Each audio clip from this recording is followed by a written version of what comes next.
Thank you and welcome back.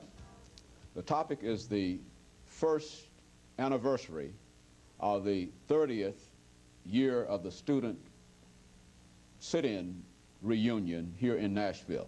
Now, I'm not sure whether we got that topic correct or not, but our guest tonight is Ms. Lois Wilkinson and Dr. Bernard Lafayette. And of course, both of you participated in the civil rights movement here in Nashville. And what we'd like to do during the second and third segment is to get your perceptions of that movement in Nashville, Tennessee. Ms. Wilkinson, let's start with you by having you to give us perhaps some background in reference to this civil rights movement in Nashville in the 1960s.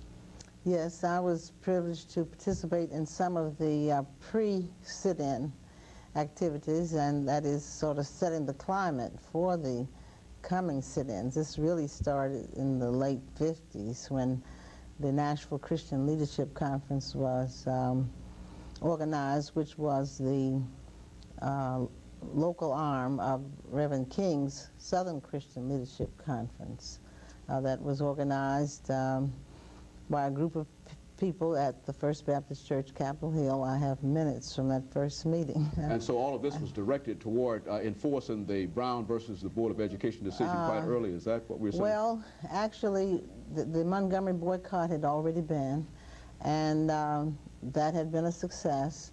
And Reverend Martin Luther King wanted to get liaison organizations in other leading southern cities. And so the late Reverend Kelly Miller Smith, Sr., and Mr. Day, who was the editor of a small black newspaper called the Nashville Globe, I believe, went to the first Southern Christian Leadership Conference organization meeting and came back and called some of the citizens together to organize the Nashville Christian Leadership Conference. And I was one of two women who were present at that meeting. And that you might call the very beginning of really the active part of the civil rights movement in Nashville. Well, it was really setting the stage, the organizational stage, where workshops in nonviolence were held. The first one I have the minutes for were over at Bethel AME Church, where we were oriented in what nonviolence was and actually held nonviolent workshops. And of course it was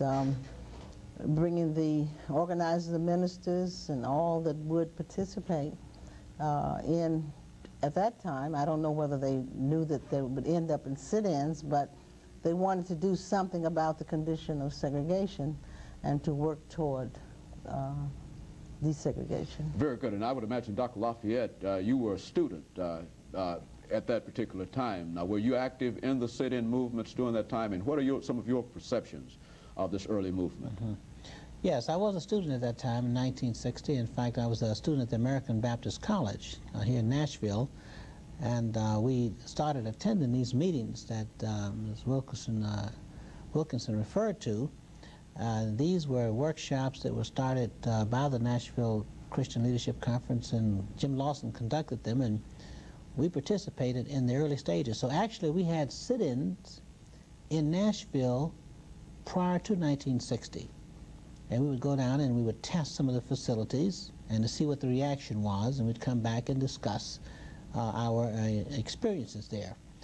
We then were quite ready when the sit-in started at February 1st, 1960 in Greensboro, North Carolina. The Nashville group was ready to really move into action. I believe it was on February 13th that we had our first demonstration downtown. Do you remember that first demonstration that was held, Ms. Wilkinson? No, I was not present at the actual demonstration, but I remember the getting ready, and I remember that Diane Nash, I believe, went to Greensboro and participated in that sit-in, if I remember, and then she came back with all this enthusiasm about getting an active student movement going here. Could either of you sort of paint the sort of atmosphere both in the black community and the white community in reference to this clash over the system of segregation at the time? I mean, what was the general feeling? How did students react? Was there enthusiasm in reference to becoming involved, or was there some kind of foreboding?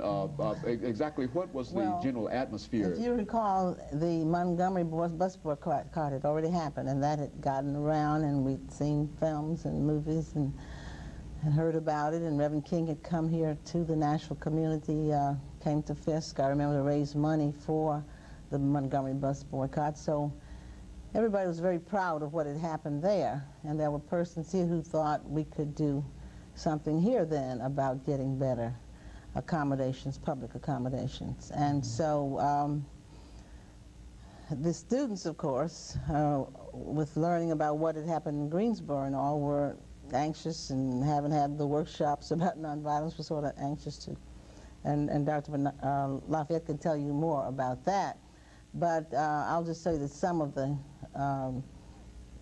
community people were afraid. They were afraid that that there would be great turmoil, and of course there was segments of the community that said, you know, it would only end up in a bloodbath for everybody or something of the sort. So, Dr. Lafayette, as a student, how did you as a student and the rest of the students perceive this this development? Yes, yeah, I'd just like to correct one thing. Diane went to Rock Hill, North Carolina. oh, did she? Yes, but see, that was after. That was after. We Okay. started, right. All right. All right. Okay, I didn't know, since it's part of history, I wanted to get that Get straight. that straight, sure. Yes, we were all actually here in Nashville decided that we would respond to the Greensboro situation, and the details would be that a campus minister who was in North Carolina called Jim Lawson and asked him what could he do to give some support to those students in Greensboro. And we said, well, we have an organization, we have workshops, and we had the support of the adult community with Nashville Christian Leadership Conference.